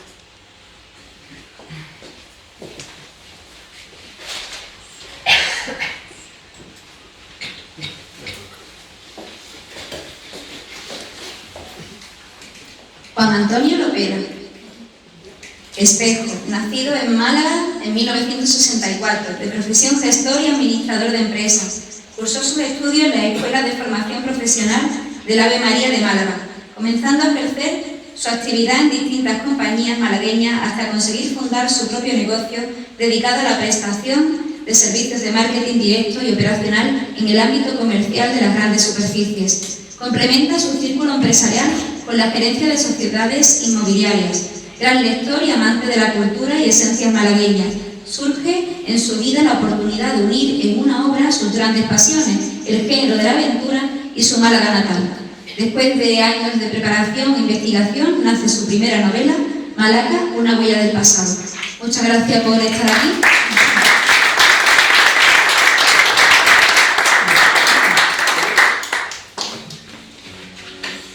Hola, buenas tardes. ¿Qué tal? Debo de confesaros que me siento un poquito abrumado, porque estar rodeado de tanta literatura y buena y de tantos compañeros me hace sentirme lleno. Y espero que la vida que me ha dado la oportunidad de conoceros a todos siga engrandeciéndome de esa manera. Muchas gracias a todos.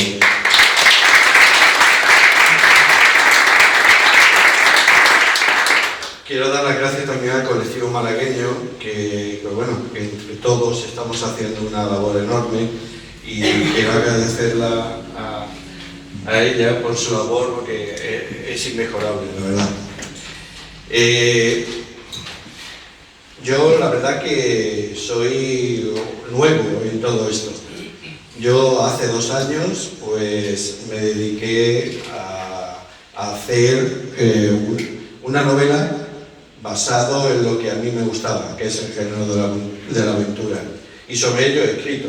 Malaca es un libro de aventuras que transcurre en Málaga en 2 épocas distintas.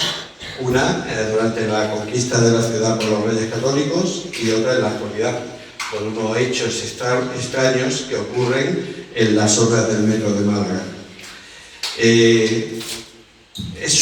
Como ya digo, es una novela de aventuras. Hay asesinatos, hay amores imposibles, hay búsqueda de tesoros, y todo, absolutamente todo, transcurre en la calle de nuestra bella ciudad. En la Edad Media todo nace o se desarrolla a través de un amor imposible. Un amor entre un capitán cristiano y una concubina árabe.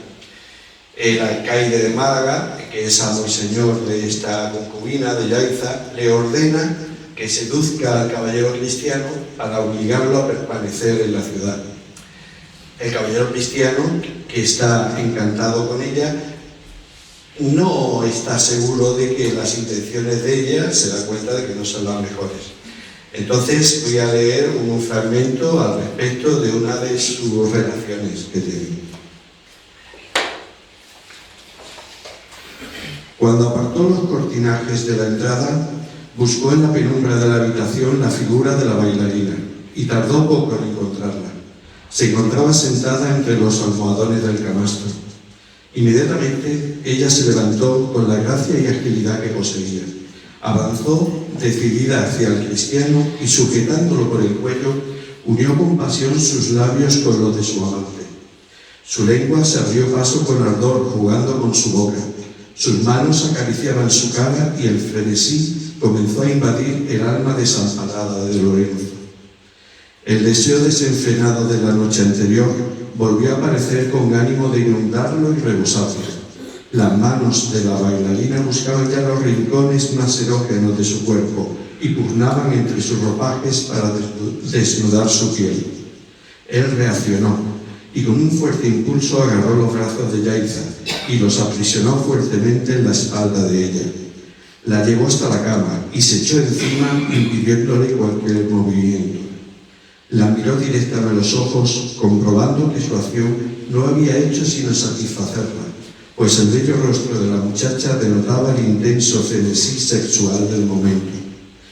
¿Quién te trae a mí, tu corazón o tu señor el cadí?, preguntó Lorenzo sin dejar de mirarla fijamente. La bailarina sonrió, pero inmediatamente hizo ademán de soltarse sus manos e insinuó enfadarse, aunque solo en apariencia, ya que como respuesta propinó un largo y cálido beso en la boca de su amante. ¿Crees que esto que hago es por mandato del alcalde de Malaca? ¿Que lo que siento arder en mi pecho cada vez que te veo, cada vez que te beso, es porque lo ordena el cerdo inmundo de Abencomisas? Se observaron durante un instante, en silencio, sin apartar la vista el uno del otro. Tú no sabes nada de mí, ni de mi vida, cristiano. Volvió a intentar desembarazarse de su atadura, pero se lo impidió la fortaleza del capitán. Su enfado iba a ir a aumento. A mí no me gusta ser manejada, ni estar debajo de nadie, gritó en clara alusión a la situación a la que estaba siendo sometida mientras forcejeaba con su captor. No es eso lo que me han contado. Tu amo me ha insinuado esta mañana tener conocimiento de nuestro encuentro de noche. Mi amo, como tú dices, tiene muchos siervos que le informan de todo lo que pasa en la alcazaba. No dudes ni por un momento que te habrá adjudicado alguno desde el primer momento que pisaste su palacio. Quedaron ambos contemplándose.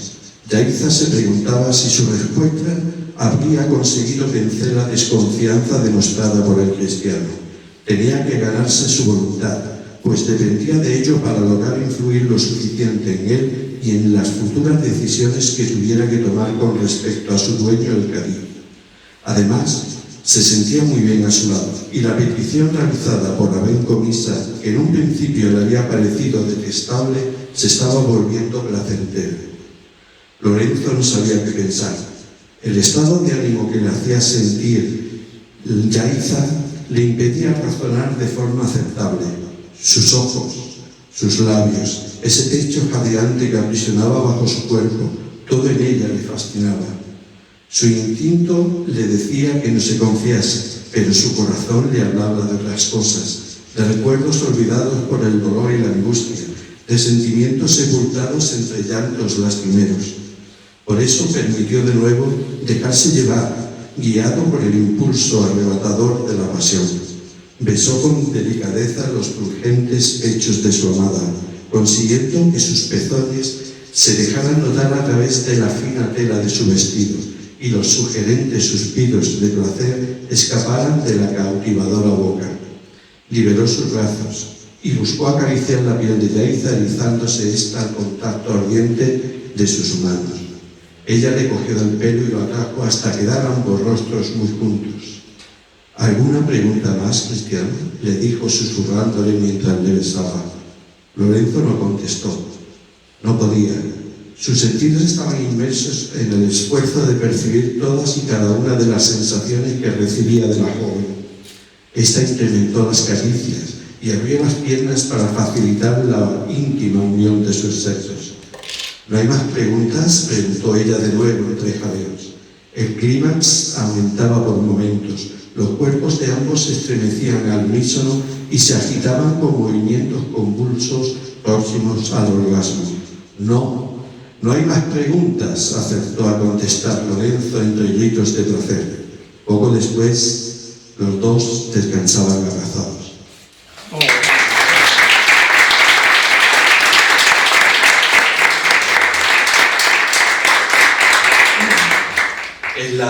En la época actual, la trama es de continuos asesinatos y la búsqueda de la policía del motivo por el cual se desarrollan. Y voy a leer un poquito porque en esta parte pues intento dar a conocer la Málaga que hoy conocemos. La madrugada estaba bastante avanzada y sin embargo en la calle Carretería no cabía un alfiler. Los ciudadanos inundaban a las aceras intentando no perder detalle de uno de los grandes momentos del lunes santo malagueño. La Real, muy ilustre y venerable cofradía de nazarenos de nuestro Padre Jesús cautivo, María Santísima de la Trinidad coronada y del glorioso apóstol Santiago, hacía su entrada profesional en una de las travesías más populares e históricamente más importantes de la ciudad. Construida sobre el foso de la antigua muralla musulmana, aún visible en los sótanos y medianías de algunos inmuebles, la travesía es llamada de esta forma porque se utilizó en sus primeros tiempos como entrada a la ciudad de diligencias y carros de mercancías con dirección a los mercados de abastos del casco histórico. Si bien en la actualidad se trata de una zona de amplia tradición comercial, en las noches de Semana Santa se transforma en un punto estratégico de pasión y sentimiento cofrade, destacando la popularmente llamada Tribuna de los Pobres, escalinata de piedra que la conecta con el puente de la Aurora y la calle Mármoles. Esta gradería ocasional es utilizada históricamente por gente de los barrios más populares, en contraste con las tribunas del público más selecto de calle Larios o la Alameda Principal, de ahí su peculiar denominación. Justo enfrente de la atestada pétrea escalera, en el escalón del portal de entrada al Hotel Tribuna, hacía ya más de media hora que esperaba ansioso la llegada a su altura del trono que portaba al señor de Málaga. Se había vestido igual que los nazarenos que acompañan al cautivo, túnica y capirote blanco y cíngulo dorado. Debajo llevaba ropa liviana y atada al antebrazo izquierdo la envoltura de piel donde guardaba la afilada daga. El mecanismo electrónico de activación, que simulaba un reloj de pulsera en su muñeca derecha, estaba preparado para ser accionado en cualquier momento. Dirigió su mirada hacia el paso del Cristo que se aproximaba al inmueble en ruinas, adosado al de la Junta de Andalucía. Había depositado el artefacto explosivo en la segunda planta, con la intención de provocar la mayor confusión posible, evitando a su vez daños personales en la muchedumbre que se agolpaba en la calle. La atmósfera que se respiraba alrededor comenzó a cargarse de emociones cuando la figura de nuestro Padre Jesús cautivo se acercaba con su mágico andar, balanceando la nívea y vaporosa túnica al movimiento unísono de 252 hombres que porteaban con orgullo y devoción el espléndido trono tallado en madera de caoba, con aplicaciones en plata repujada, al igual que los faroles y el arco de campana, culminado todo ello con un monte de claveles rojos. A su altura volvió a admirar, como tantos años antes, la imagen de madera policromada del Nazareno, mirando al suelo con las manos atadas delante del cuerpo, su rostro iluminado con las potencias de oro y pedrería, expresando el acatamiento del sacrificio que le espera para conseguir la redención de los hombres. Por encima del murmullo de las gentes empezó a oírse una saeta y el sonido de la campana del trono indicando que comenzaba la maniobra de ofrenda a la tribuna de los pobres. Detrás del trono descubrió a su víctima. Había llegado la hora.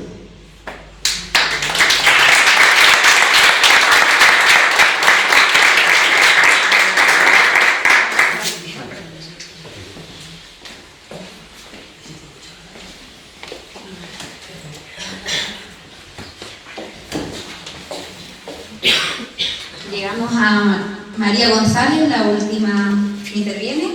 María González Pineda nació en Badolatosa, Sevilla, en 1955. Comenzó a trabajar a una edad muy temprana, trasladándose muy joven a Barcelona. Al poco tiempo de casarse emigró a Suiza, donde nació su única hija. En 1992 regresó a España y se instaló en Coín, donde reside actualmente.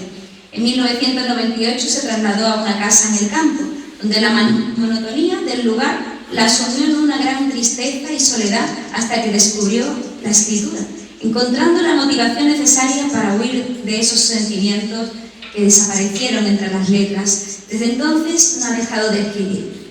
Creció con la influencia de los romances de Corín Tellado, aficionada a las novelas policíacas, es miembro del colectivo malagueño de escritores y puede salir. Muchas gracias por estar aquí.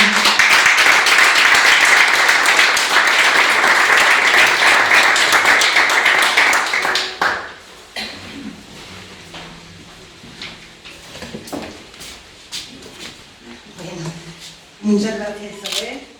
Yo creo que necesito que le dé un poquito más.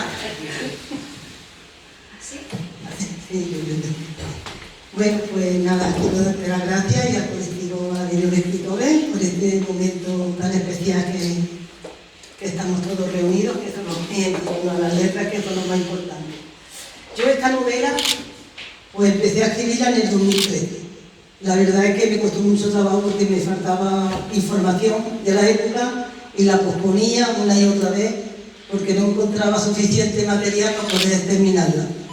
Bueno, pero al final lo pude conseguir y en el 2020 la presenté al concurso de Amazon. Y la segunda parte y la tercera la presenté en el 2021 y la cuarta parte la presenté el año pasado. Pero bueno, así que es el tiempo de...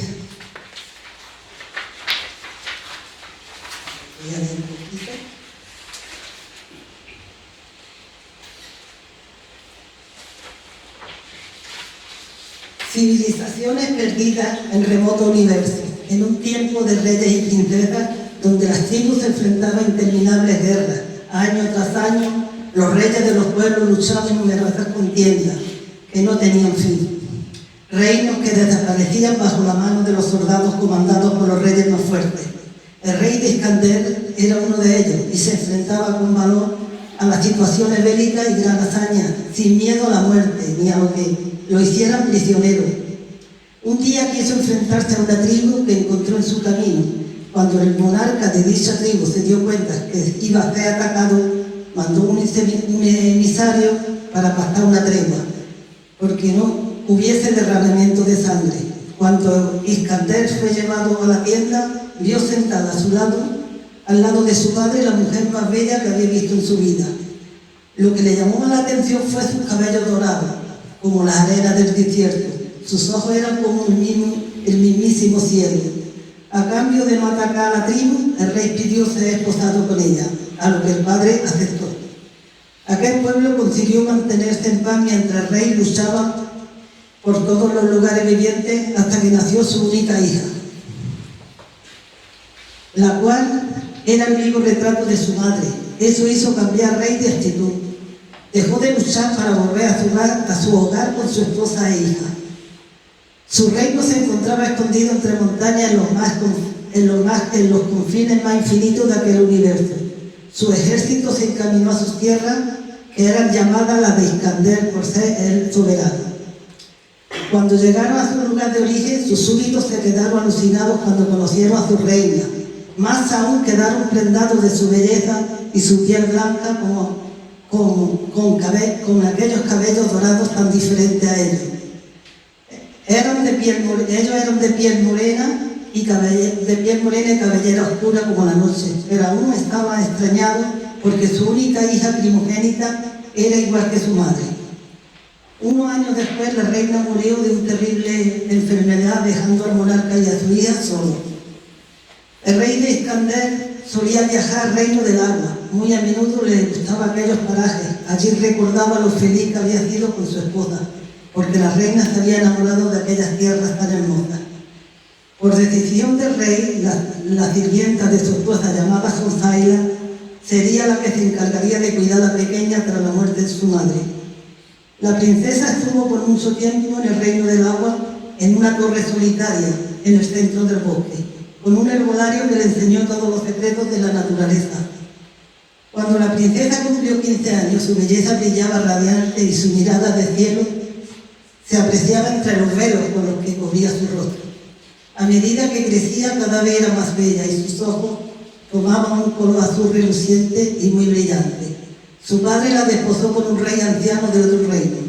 Aunque la princesa no estaba de acuerdo con aquella ceremonia, en ese mismo tiempo el rey le daba vueltas a la cabeza. Quería encontrar un escribano para que recopilara toda la historia de sus muchas batallas, para que escribiera todo lo que había conocido y viviera sus numerosos viajes.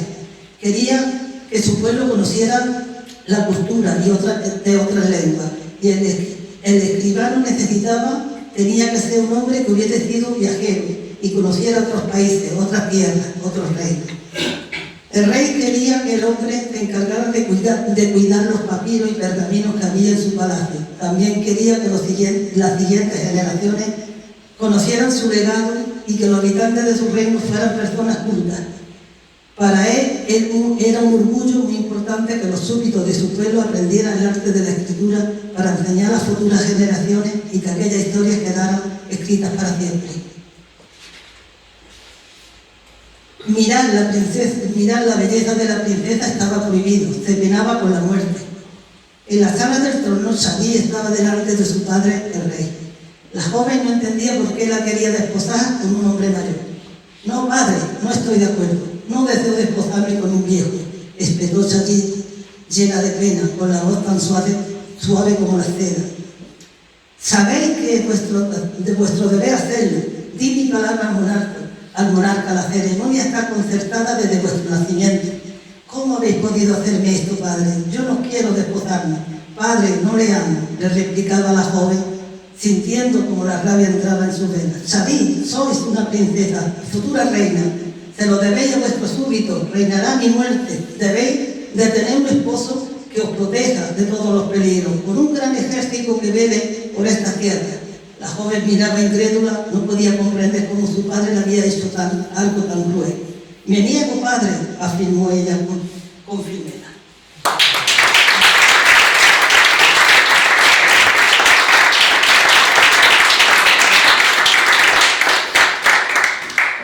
Ya sabéis, son buenos todos los que hay. Ni más ni menos. Muchas gracias a todos, un placer estar aquí con vosotros y compartir esta literatura y este arte que tenéis. Así que encantada de estar aquí y de compartirlo. Muchísimas gracias.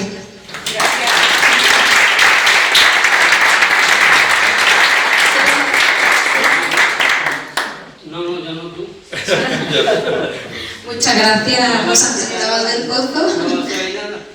¿No vas a recitar? Yo no estoy en el cartel hoy. Nada, un abrazo.